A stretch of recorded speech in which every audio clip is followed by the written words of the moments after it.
What's up YouTube, Jay Eltonero here with another video on Assetto Corsa, and today we are trying something a little bit new here to the channel. I assume most of you have at least heard of the 24 Hours of Daytona, and to summarize it really quick for those of you who have no clue what I'm talking about, it is a race that is held once a year in Daytona, Florida at the Daytona International Speedway on the road course layout. It is a layout that uses not only the banking, but the infield as well. And as the name suggests, it is a race that is 24 hours long with multiple car manufacturers, teams, drivers, car classes, all at the same time, all the same track at the same time. So after looking on the IMSA website, I found the fastest lap times set during the race in each class, GTP, LMP2, and GTD. And with that, it also told me which car, the type of car and the manufacturer, and which team set that lap time. It does not tell me the specific driver, but it tells me the team and the car that set the time. Hey there, Editing Tenero here, and as you can see, I'm in a new room. I moved, and that has been swell, but in the whole process of packing and everything like that, I totally forgot to record what was supposed to come after that clip you just saw. So I'm going to record that and put that in now. So the lap time that we're going to be chasing today is set by the GTD racing class. That is the one that is most comparable or similar to road cars and production cars that are sold every day. It was set by the Paul Miller Racing Team in a BMW M4 GT3, and they set a lap time of a 1 minute 45.77 seconds. Now I chose this class because it was the one that is most similar to road and production cars. It doesn't have any brake migration or anything like that. It was kind of the simpler of the three. It does have traction control and ABS, so we will be able to kind of learn how the car uses that and hone in kind of on the level that I want to use. I thought this was going to be the best racing series to start with for multiple reasons. One, because this is a new series to the channel. This is my first time driving on this track, and this is my first time kind of, driving a car with this type of goal in mind.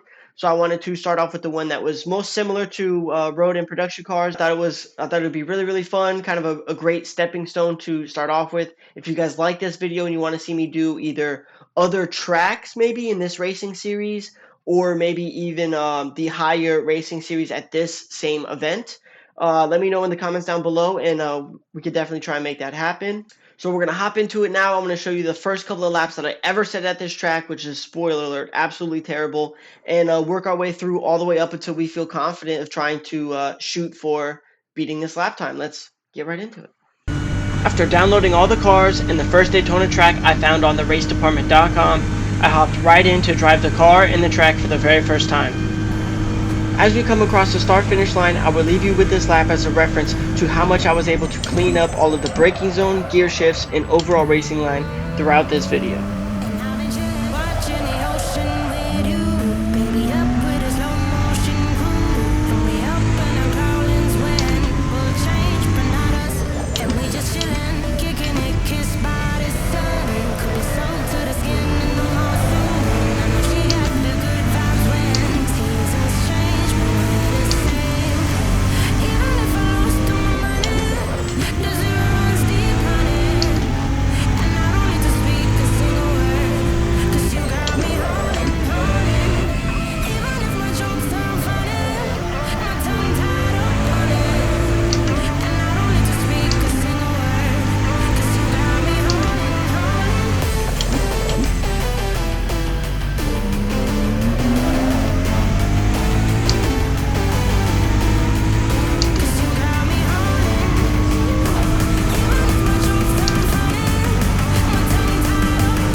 So with the first lap in the books, I was sitting at a painfully slow 1 minute 54.57 seconds, when the time I am chasing is a 1 minute 45.77 seconds, putting me almost 10 seconds off the pace.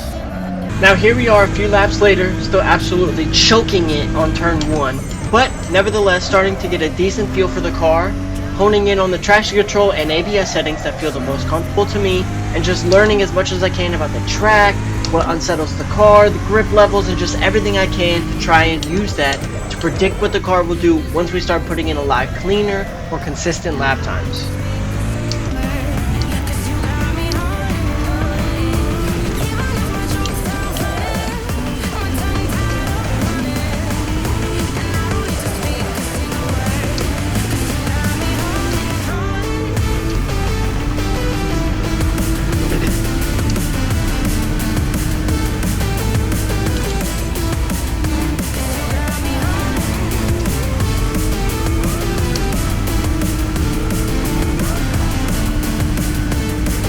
Coming across the line to set a time of a 1 minute 49.78 seconds.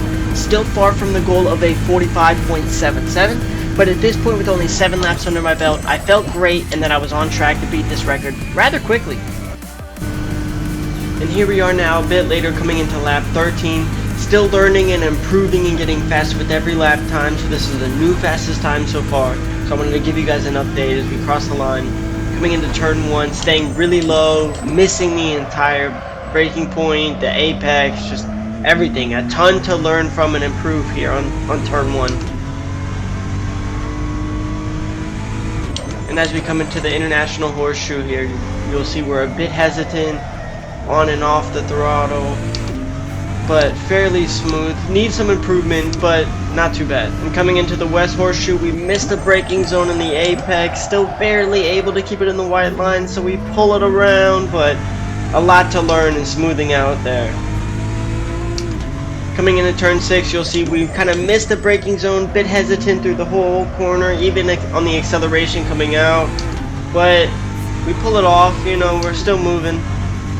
As you can see on the left there, we're still gaining lap time, improving on the delta, but as I've said a million times so far this lap, and even in this video, still a lot to learn. As we come into the Le Mans chicane now, we kind of miss the braking zone, snap of oversteer from the rear, into the dirt, terrible. And as we finish this lap, it's going to be a 148.33 seconds, pulling the gap down to about 3 seconds. This has got me feeling quite happy with my progress in just one day, but still a long way to go with mistakes in just about every section of the lap tire now. Now this is going to be one of the last laps that I set on the first day of this challenge. It is a time improvement, so I wanted to include it, but we're going to go over it rather quickly. As you can see, still overshooting it into turn 1. Coming up to the International Horseshoe is going to be a bit better, still a little hesitant, smoother though, so pretty happy with that.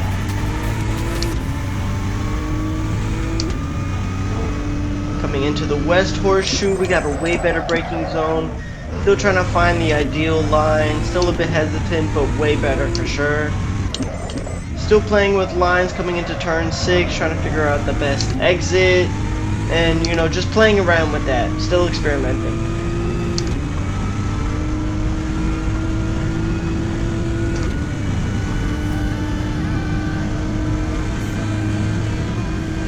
Up to the Le Mans chicane, way better, a bit wide on that exit, but way better of an entrance, and very smooth, very fast throughout the whole thing. Just got to keep it a little bit more under control. And we're going to cross the line, finishing this lap at a 146.9 seconds, just over a second away from our goal in the very first session of this challenge. With the end of day 1 sitting at a 146.9, I felt pretty good about completing this goal, but in order to squeeze out that last second, I knew I was going to need some help. So I went online and I found 3 videos that I wanted to shout out real quick that helped me out a ton. The first one was iRacing Daytona Track Guide by Kirith. The time he set was well over our goal of a 145.7, and he did a great job explaining the lap very clearly, so shouts to him for that. And I also realized during this video that the track layout that I was using was missing a few real-life updates that they have made to the track. So in order to, you know, be completely up-to-date with the lap times that were being set of the, you know, current 24 hours of Daytona, I found a more up-to-date download for Assetto Corsa, and I'm going to be using that from here on. The last two videos I wanted to shout out are Mastering Car Balance by Daniel Morad and Are You Making These Mistakes When Braking by Driver61 Sim Racing. These two videos are similar in that they both discuss using the brakes, but they go about it in what I thought was very unique ways, and I very much enjoyed what I was able to learn and apply to my driving from both these videos. So if you think that they may be useful to you as well, go ahead and check them out with the links that I'm going to put in the description below.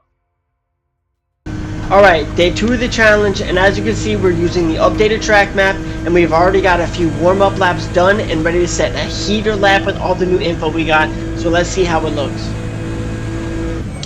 Starting T1 up by the wall and already looking a great deal better. Actually getting close to that apex and keeping it relatively smooth, definitely saving a lot of time out of that one corner already. Into the International Horseshoe, we break in a straight line deep into the corner, take a late apex and try and carry as much exit speed as possible, using up all of the road available on exit.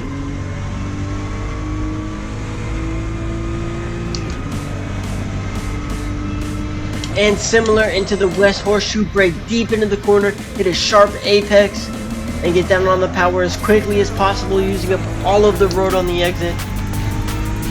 Into T6, braking a bit earlier than before, looking to use that inside curb, and quickly back on the power, looking to tightly hug that yellow line on the bank.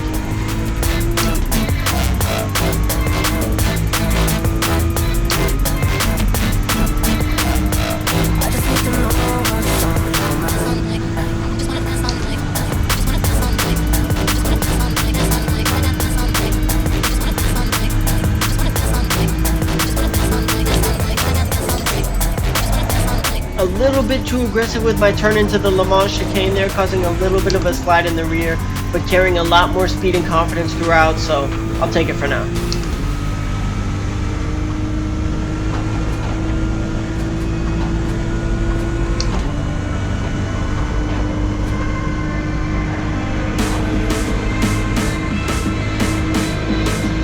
Finishing out the first time lap of day 2 with a 1 minute 46.67. 3/10 faster than our previous day 1 time and only 9/10 away from our goal.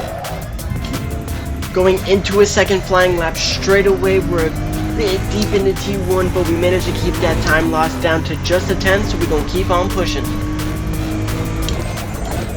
While still working to replicate this tricky corner every lap, we managed to get back that 10th we lost and then some.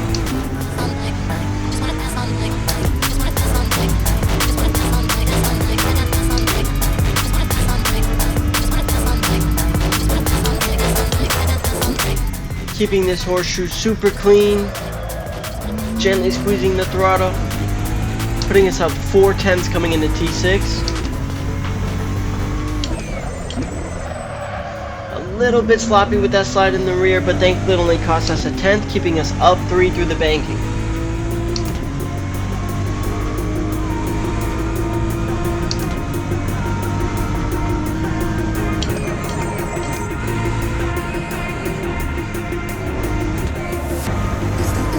Just a slight hesitation getting back on the power coming out of the chicane, but still on for an improvement.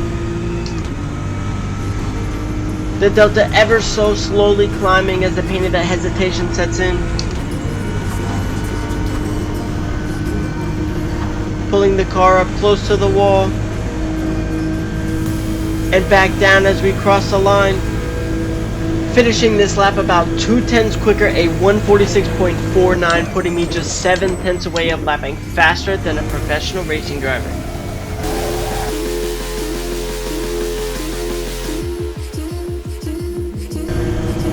Starting day 3, I knew that today would be the day that I completed this challenge. I had my traction control and ABS settings dialed in, I felt confident in my feel for the grip of the tires, and I had all the aero trimmed out of the rear wing for the fastest top speeds.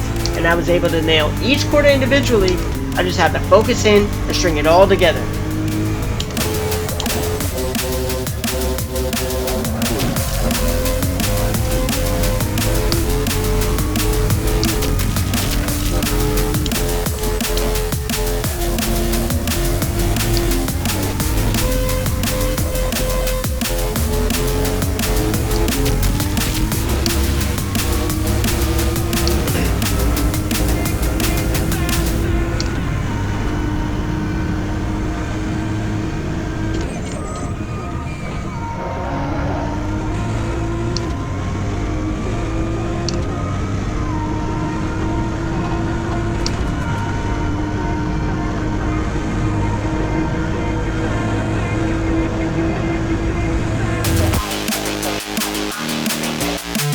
After hours of driving, learning every inch of this track, including all the walls, and learning how to extract performance out of this beast of a car, I was finally able to lap faster than a professional racing driver in the real and most recent 2024 IMSA 24 Hours of Daytona. When my demons come alive, I hear a voice disguised, telling me we're not alright.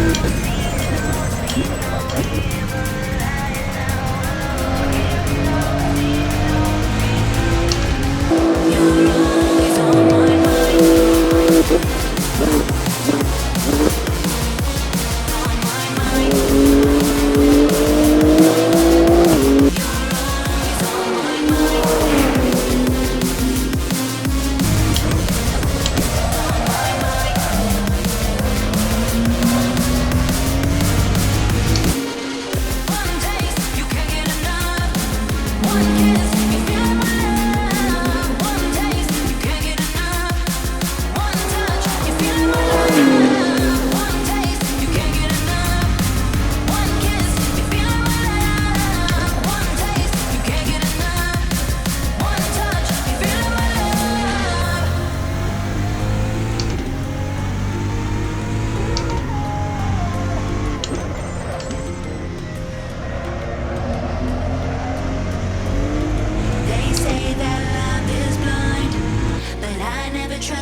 We beat it!